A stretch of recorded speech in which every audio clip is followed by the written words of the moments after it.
Good morning, everybody. It's doing too much on another wonderful cold morning with in the air. What you think about that weather, dude? It just feels good. Does it really feel good? Yeah, I had to go out by myself today to walk Kingston. Oh, I need to tell you, I didn't get the back tire did not get fixed. Okay, you cutting this out of here. No. God, I hate when you do that. Anyway. I just wanted you to know that. All right. So how long did you go out there? I did the full walk. Oh, did you? First of all, okay, so the question is, it's 19 degrees outside. Did this dog want to go out and walk? Yes. When he got outside, did he still want to walk? I don't know. I still can't read his body language because, he walking and I don't know if he's dragging me down the street because he's trying to hurry up the walk, or like Kingston has turned around before on you and been like, we're going back to the house. But I did the whole walk today. No doubt. So how you feeling this morning? I'm sorry. I'm feeling good. That's really good to hear. I had a very interesting conversation this morning with a friend that I haven't spoken to in a very long time. And we were just talking about the different things that happen to us when we're kids that could have changed our lives. And I told him, which, you and I have discussed, but I thought I would bring it out because it's something that could be very difficult to talk about. But there was something that happened to me like about the age of between 7 and 9. I was making really bad decisions then, especially. It's 7 and 9. You're supposed to. Yeah, okay. But I was making decisions that probably should have had a little more supervision. Mm-hmm. But there was a situation that I did not think of again until I was like 27, 28. Mm-hmm. This is until we were together. We were in Atlanta. And the story I'm about to tell you is about how many other kids may not have been blessed enough to walk away and change their life forever. So there was a time where I was really financially poor. I mean, like poor in like my parents wouldn't have bought me like Transformers or anything. And it was this kid. He was older. Now I do want to clarify. He was a kid also. He had been like 3 or 4 years older. So the only reason why I'm saying this is because it wasn't his intent. He didn't know. But he said, "Hey, John, I'll give you 2 Transformers if you suck my..." And you know what I said? Any 2? I said, any 2. Yeah, so he said, any 2. And it was so crazy just listening to it again. It was weird. So I lived in this apartment complex that had like a hallways, and we went into the hallway, and I said, I don't know what it was. I promise I don't. But something said, "Hey man, I don't think I want to do this anymore." And he said, "You sure?" And I was like, "Yeah." And then it was over. But I was thinking when I was talking to this young man today that I've been blessed so many parts of my life. And that one incident could have just changed everything. Like, I think about, the different signals or messages we get every day about what's acceptable and what's not acceptable. And then as a kid, we're put in positions where we're supposed to be protected. And then when you actually go through something and nobody knows about, they automatically judge you or say, "Why are you doing this?" But they don't know enough information. And I feel like if we don't have conversations and protect these kids, we're just going to evolve into this species that just don't mess with each other. And I wanted to share that with y'all because, I'm so blessed to be here. And when I say that, a lot of times the way I used to hear blessed, it was always related to Christianity. And that used to bother me because I just felt like you couldn't be blessed unless you was a Christian, and all Christians always said it. But as I've matured through my journey, my spiritual journey, I realized that I was more than blessed. Something more than my own ego and pride couldn't have protected me from. And I am very thankful because, like I said, there are people out there that wasn't protected and they have to live a particular life that they have to accept because society told them that they can't, handle it in a different way. And I only think like what would have happened to my life if I would have got those Transformers. Yeah. What a Decepticon. How long did you work on that ending? So check this out. Wait, that just happened. It wasn't a funny situation. I'm sorry. Go ahead. Yeah, no, it wasn't. But I'll tell you, the first time that I talked about it was in a rap. It was in a friend of mine said he wanted to make a rap CD, and he invited his friends. We got some liters of cognac, and we went to a studio and rapped. And I remember it was like freestyling, and that came out, and I was like, wow, where did that come from? And that was like 28, 29, and now I'm 43, thinking about it like, wow, something that I didn't even think about could have changed everything. And there's some things that people probably had to go through, and it changed everything. But yeah, I just wanted to share that, though. That makes me that makes me sad, just off the strength of you were put in a position and you were going to be a kid and make a kid decision, and something redirected you, and your parents had no idea that any of that took place at all. Zilch. Nothing. It makes me think back when I was in high school. I used to babysit for somebody, and I remember their husband took me home. Now, I've known this guy since I was young. So to me, it's family. So this guy takes me home, and he makes a comment. Back when we were in high school, it was like wearing big jeans and tight shirts. Like, we was still a Lee up in this mug. And so he told me that my shirt looked really nice. Now, my shirt is form-fitting. I didn't think nothing of it. And we kept riding, and then he wanted to hold my hand. Now, why this person would want to hold this 16-year-old's hand, I felt like it was the creepiest shit in the whole entire world. And I did not tell my mom. When he dropped me off, I didn't tell my mom. I called someone else. They were also an adult and knew this person. And I told them what happened. And they said, yeah, he's a creep. Like, Nika, don't ever be alone with him again. And from then on, I had to see this person again, just because of, their relationships with my family. But I always paid attention to what I wore. And I always stayed across the room. And I was never alone with him again. It's crazy because do you think, hold on, so when you say form fitting, is that something that could have changed your perspective on how you dressed from that full? No, because I still wore those clothes. I just didn't wear them where he was. And there were a few things that I had a problem with in regards to that. Number one, there was another adult that knew this was a creep. And their response was, modify your behavior and save yourself. Like, modify what you do. Yes, I know that this person is a creep. And rather than separate that person from this group or call, that person out, this is what you need to do to protect yourself a little bit more. My mom didn't know this until years and years and years later. And that's the thing that I was just saying. It's just so sad. Our parents don't know what types of decisions their kids have had to make growing up. When I told my mom, one of the things about my mom is I didn't give her enough credit growing up. Now, I did call my mom my best friend, and I would tell her a lot of things. But it's like in my head, I knew that there would be things that would hurt her, and I wouldn't tell her.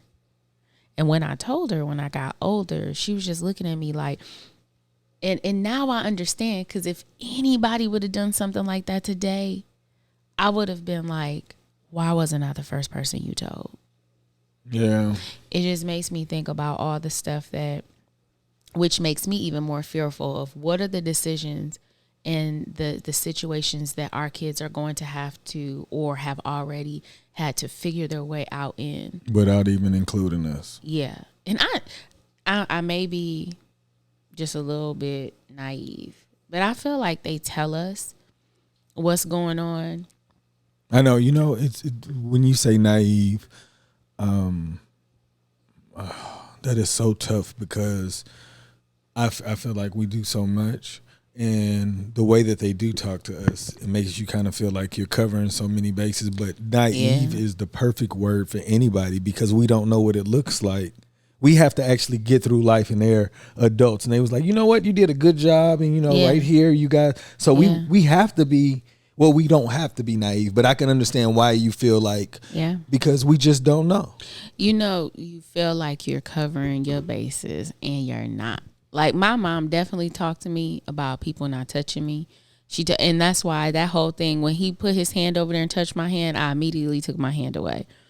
I remember one time I thought about this years ago, and I was sitting next to Day, and I just put my hand on her knee. It was the funniest thing ever because the surgical precision in which she pushed my hand, like she removed me from her knee. And I was just like, just as easily as you did that, I need you to do that with anybody. Like, I don't want you to ever feel like people have the right to touch your body. But you know what? People are, they finesse kids and, it doesn't even have to be as simple as, hey, John, you want 2 Transformers. You know what I'm saying? So the same person I was talking to today, I don't know if we talked about this, but I took the young men swimming in the summertime, and this is so crazy. Did we talk about this when I talked about swimming? I don't think so. The young ladies that were there? The one that almost killed herself? Yeah, so no. Yeah, I didn't talk about it. Okay, so listen to this. Okay. That's another story, but so so this is what I want you to know as this 43-year-old man watches his son and his nephew swim. And then there's other people in the pool, and there's 2 young ladies. I would like to believe African American. From the neck down, grown women. From the neck up, couldn't have been more than 12 or 13. So in my head, I'm thinking like, what's going on? So how was I at their age? So 14, 12-year-old, soon to be 13. And I'm like, in my head, I'm looking at these girls at that age, and I'm looking at them, and they know that they're there, but they are not paying any attention. None of the attention that I would typically see young men my age looking. And then I look at these girls, and like, mind you, I told you their bodies are grown, and I'm like, they see my nephew and my son, but it's nothing like aggressive or nothing. It was just like, little friendly smiles or whatnot. They didn't speak or anything like that. So I'm like, when do these girls lose their innocence? And since kids their age are not paying attention, guess who does it? Kids that are a little older that is exposed to sex. And it's going to be some older guys that give them attention that their parents are not giving at home. And that's when I told you that girls look for a certain level of protection, I believe, and typically get it from a guy who's a little older.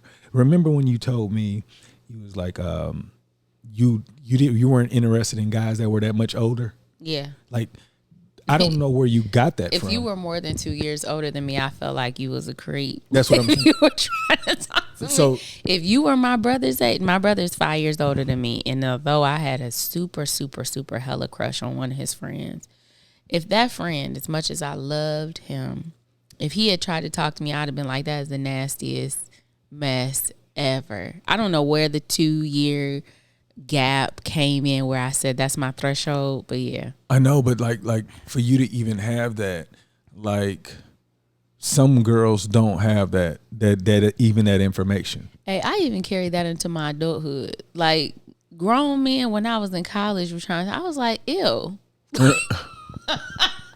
I would never be able to have a sugar daddy. Yeah, but you know, your mind was pretty skewed in the numbers. 2 years is kind of really small, isn't it? How much older are you than me? 2 years. Right, No, but I'm saying like you limited yourself by saying. Oh, I 2 did. years. I definitely did. Like you didn't even give a chance to the person that was going to be in high school with you entering or leaving as an adult. Like too late. I don't know. I remember when you was a sophomore. Yeah, you was a senior, but you like 3 years older than me, so I can't mess with you. No, and I wasn't really strict with it because there was one person that I'm just going by what you messed said. around with that was like 3 years. I went to 3 years, but maybe it was more 2.5. The point is no, but I'm talking about at a younger age. Yeah, I get what you're saying though. Yeah, that whole protection thing. I don't think that I was thinking that much about that. You couldn't have been, No. but it definitely protects you from men that's been around the block. I mean, yeah, them predators, they definitely. See, that's a strong word. No, I feel like if you are looking for a particular type of person, that's your prey. That's I what know, you're but when seeking you out. say predator, you make it seem like they're trying to eat them up and smell. deviant Yeah, it's all bad. That's kind of that. Look, if that's the case, that's the majority of men. Because men, we think about we're told we're supposed to think about things throughout the day, over and over and over. So I think it's like a level of programming. Period. We make it seem like it's a part of life, which it is, but it doesn't have to be exposed at such a young age where it's supposed to be like, okay, like why are we teaching kids to put on condoms? Why are we telling them to take birth control? Like we need to like come up with different activities. I know that for when I'm looking at it, it's the question, it circles around the question of don't teach kids about suicide or they'll commit suicide.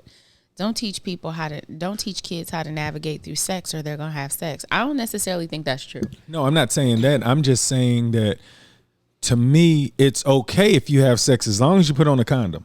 No, I don't think, I think that the education that goes along with showing someone how to put on a condom or talking to them about birth control, I think that is the deciding factor. It's not the lesson in of itself. It's not, but the kids are too young and don't have anybody around to kind of break down the message for them to receive it. So then the question is this. Yeah. Okay, so if the fear is you're going to go out being a kid, you're going to get influenced by your friends, you're going to do whatever, and I will not have even prepared you to not have a baby at 13.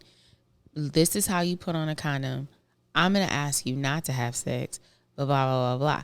So I don't think when parents or when people are teaching kids how to put on a condom and they're talking about birth control, they're saying, when you do it, or if you're going to do it, this is the best way to do it. This is what I want from you. It's like, this is the life vest underneath the airplane seat. Like, we hope that you never have to use this mug. But I get that's what you want the lesson to sound like. But the lesson to me sounds like it's worth the trouble. Like, as long as you protect yourself, it's worth doing. It's not worth doing at all. Sex is not worth doing. There is no reason why kids should be having sex. You can't. I understand. No, I'm saying as an adult and as a parent, I understand. But as a kid, that was not in my. Me neither. Look, I know. Look, check this out.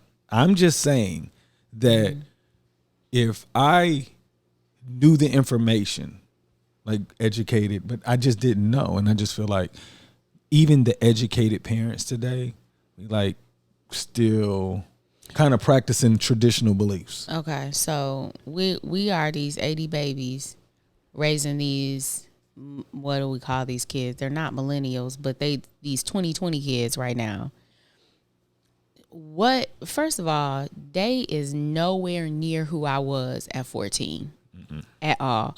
I was the perfect example of a kid that fell into situations I didn't have any business, just simply off the strength of peer pressure. Yes. And so the things that I would need for somebody to say to me are different than the things that I would need to say today. No. I'm just saying, like, we're talking. There's no particular parent. It's just like talk to your kids, right? Like, but what like, if you can't figure out the words, and so you just don't? That's wrong. That's what I'm saying. Don't just not talk to them, because as simple as being molested by. Like, I hear you. That's what I'm saying. But what I'm saying is I mean, you could talk, but what's the actionable items? Like what could be done? What parents are talking? No parents. That's. I'm only talking to the parents who are not. Like, you can think you talking to your kids. Yeah. So I'm just saying, like, if you can give an example where your mother realized she didn't talk to you as much, and I can tell you, my father did not talk to me as much. Mm-hmm. What makes us believe that has improved?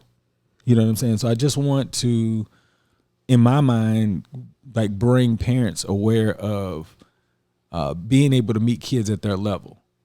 Because that's one thing you taught me. You was like, you say all of these things and you just lose people. Yeah. So if you meet people where they are, so with the kids, just because I told this kid this, sometimes we forget how much information that they don't have. Yeah. And they get that from who? The outside. Well, one of the things I do is I don't go in acting like I'm about to have a conversation with them about sex. I ask them questions. Like, I remember, have we ever talked about top and bottoms with Day? I don't know, but I remember you and I definitely talked about that. Was weird. No, we're not on this, I don't think. Okay, so to give y'all ideas, so it's COVID. The kids were on TikTok like 48 hours a day. It wasn't even 24. And Day said something to me about tops and bottoms. She was like, I don't know if I'm a top or I'm a bottom. And I said, what does that mean? And so she started to explain it to me. Now, there's definitely an understanding. This is the thing. If you talk to your kids and you ask them to tell you what they know, like you're really curious, you will be amazed at the amount of information they can inform you on. Because these kids are different. They got, we grew up being boys and girls. And you had sex with the opposite sex. And if you didn't, then everybody was like, you gay. Yeah. And there was a negative connotation to that. However, now there are so many different, like, they could run down. She'd be like, nah, that's not, this person was misgendered, or you can't say, like, she has a whole different level of labels and understanding people and without how even thinking about it. Yeah, and how they identify themselves. Like, it's, we grew up with the crayon box that was 8 colors, but they growing up with the 64 joints, right? And so she's talking to me about tops and bottoms, and then I was like, okay, so, explain to me.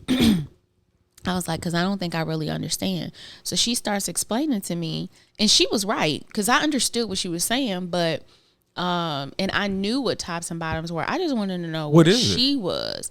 It's like when you for people who have sex with the same sex, same sex or what have you, they whoever is the person that's on bottom that's receiving versus the person who's on top that's giving, right? I think I knew that. And so and so she's explaining this to me, and I'm like, oh, okay. So then I started asking her, well, what about this? And she was like, well, I don't really know. And then I said, you know what? I know a little bit about it. And then I'm explaining it to her, and she was like, oh, okay.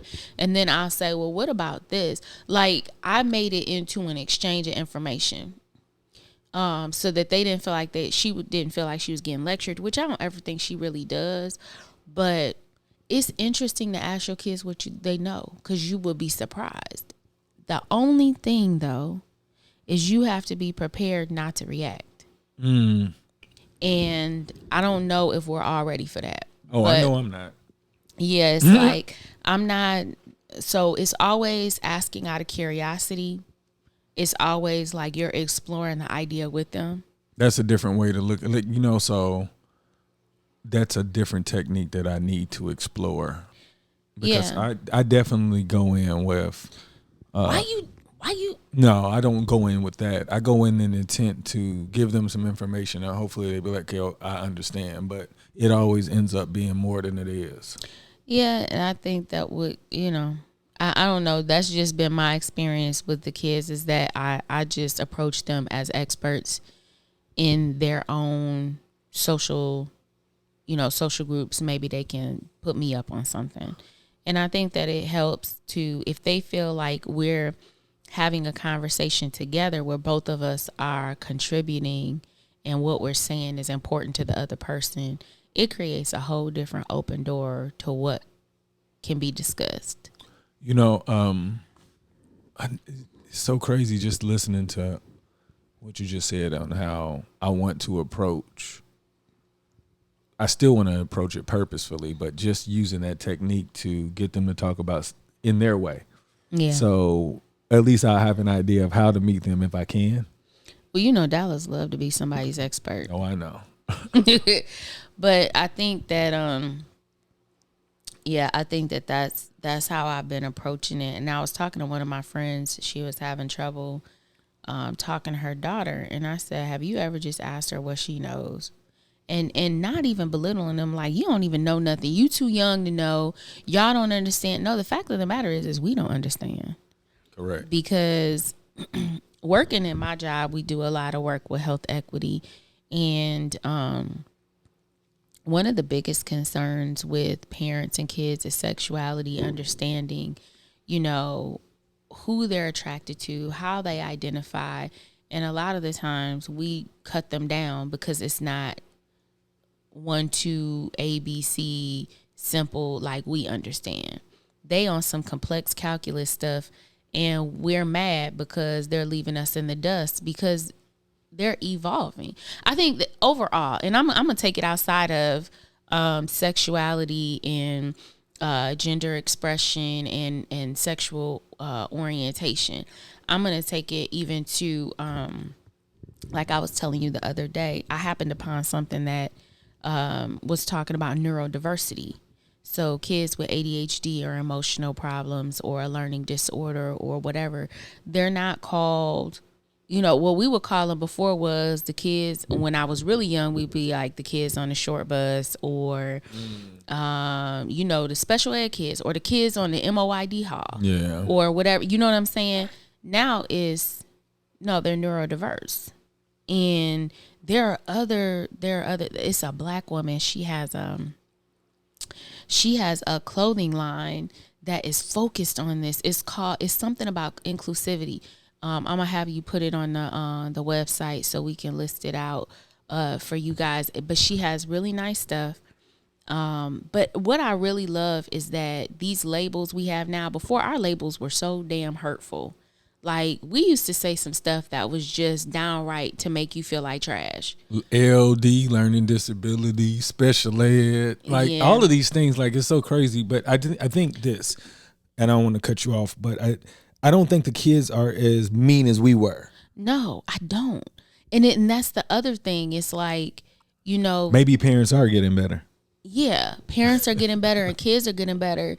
But I promise, even in every day, I'm trying to get better with being open to things that I did not learn as a kid. I'm not hardwired. I can adapt. And I learned so much from Day in Dallas. But the idea of labels now, like we used to say stuff like, to be in a crew and you got a group. They have like groups. I remember I was looking at a program for Day focused on girls, and Day has she was born prematurely. So there's a part of her memory that doesn't function. Like, she has great memory. I will say that she be recalling stuff and then tell you that her memory don't work. You be like, "Hey, yes, it does." Mm-hmm. But I was saying, she has a problem with memorizing sometimes. And so is that going to be a concern for the activities or whatever? And the lady is the first one who told me that. She was like, "Oh, neurodiverse students? No, everybody is welcome. We have so many different diverse groups." And I was like, that just shows you that we're reframing all of that stuff now. Yeah. You know what I'm saying? And this is way more normal to our kids than it is to us. They're living in this world with all these different ways of people identifying themselves and being able to be unique and not, only fitting in these 2, 3, or 4 boxes that we grew up knowing about.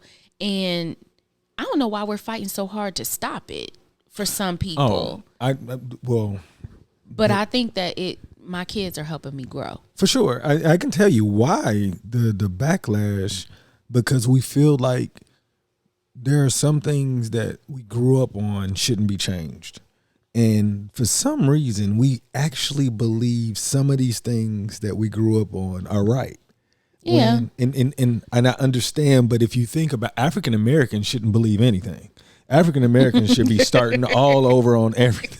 Like, you know. Like, just write the whole thing over. Look, I don't know if I said it. Like, I know I keep saying I don't know if I said it on here, but I talk a whole lot. But I remember when Jesus was white.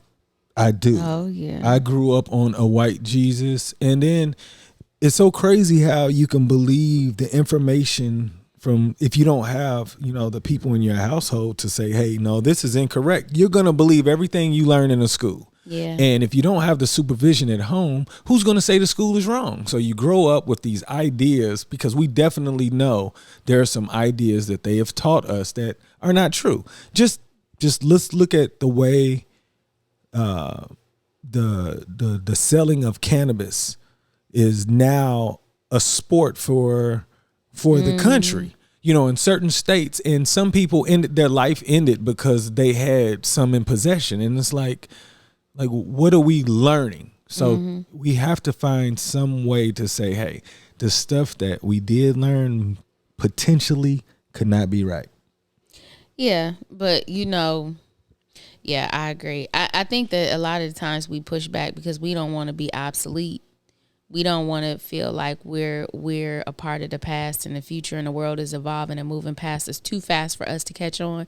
Because truth is, you know, we are the weirdest generation, because you know how they talk about us having understood the 8-track, the record player, the CD, the tape, the VCR, the dial-up internet, to now, you know, we've seen everything.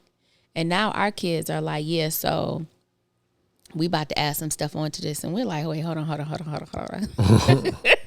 I think there's more pushback from the generation before us.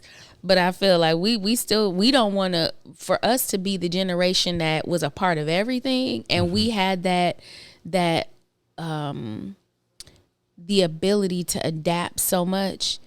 We hate to see an opportunity where we can't adapt. Then we feel like, wait, nah, oh, you know, because I know there are a lot of people our age they're very dismissive to new ways of expressing ourselves and new ways of identifying ourselves.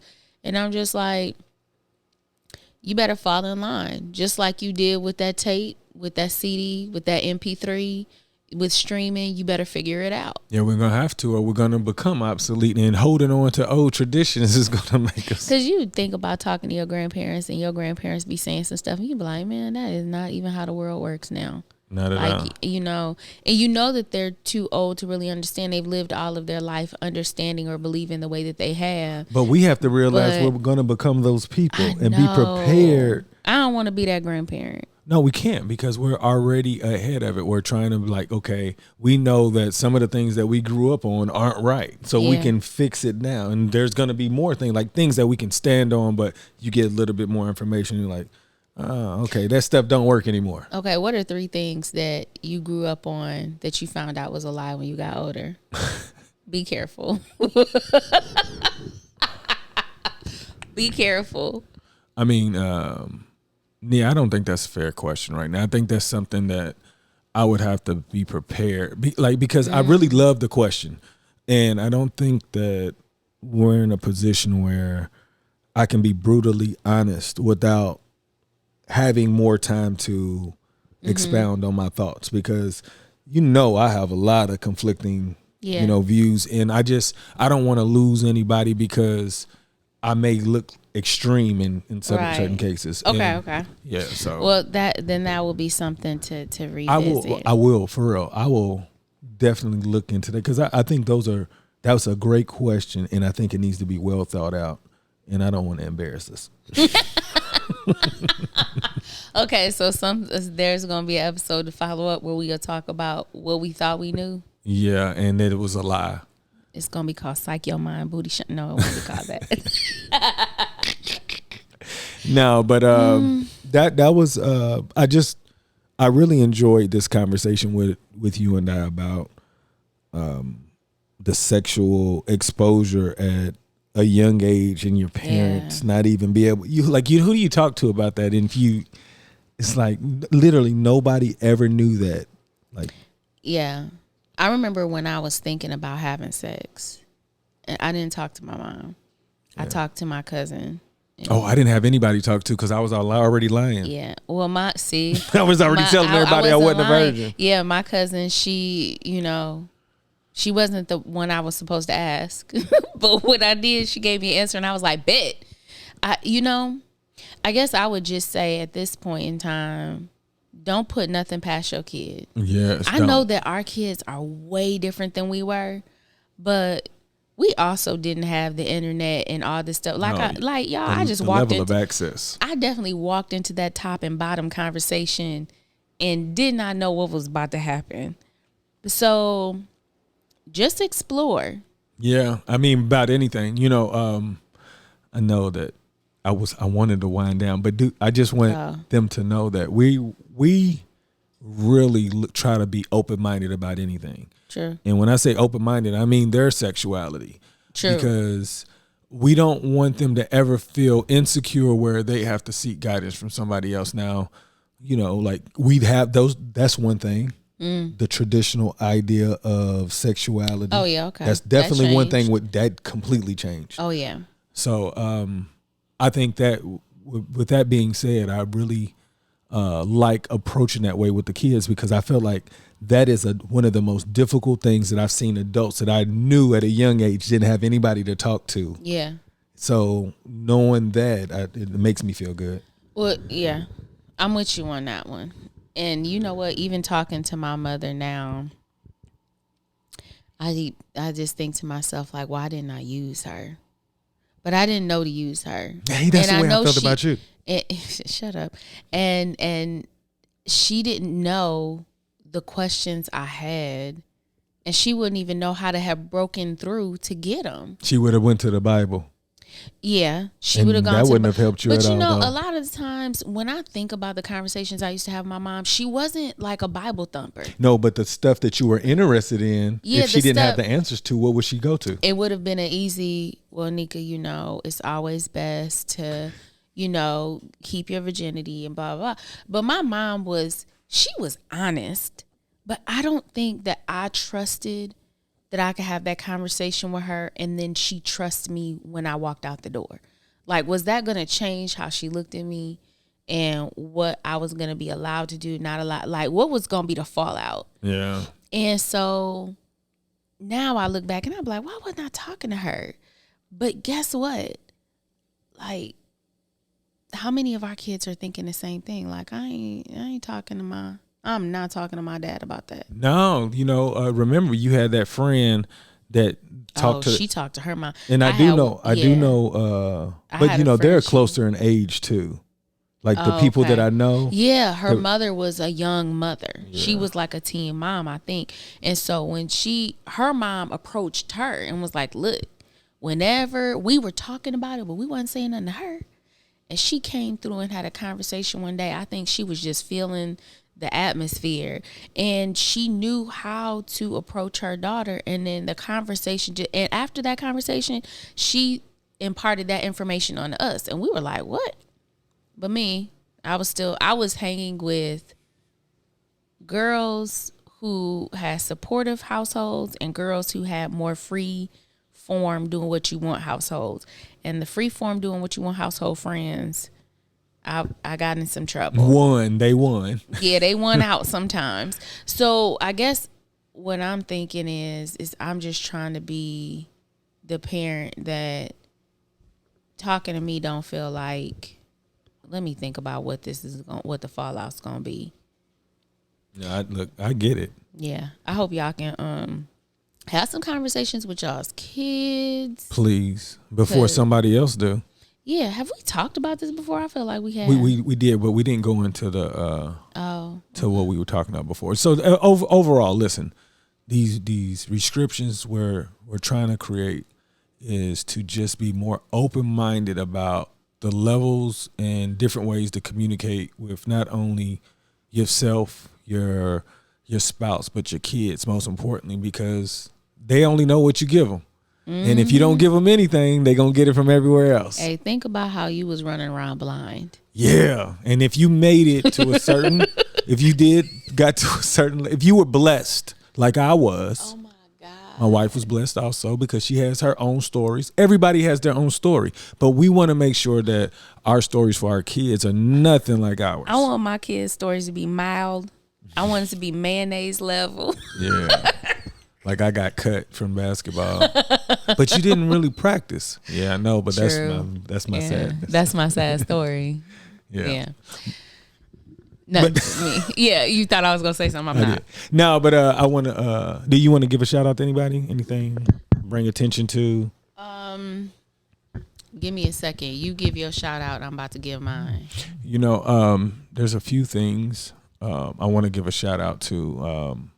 I want to give a shout out to everybody who's just trying to be better, who is working toward getting better. And if you don't know what getting better is, it means just doing something that you didn't imagine yourself doing yesterday. Like just focus on trying to get better. Invest in yourself.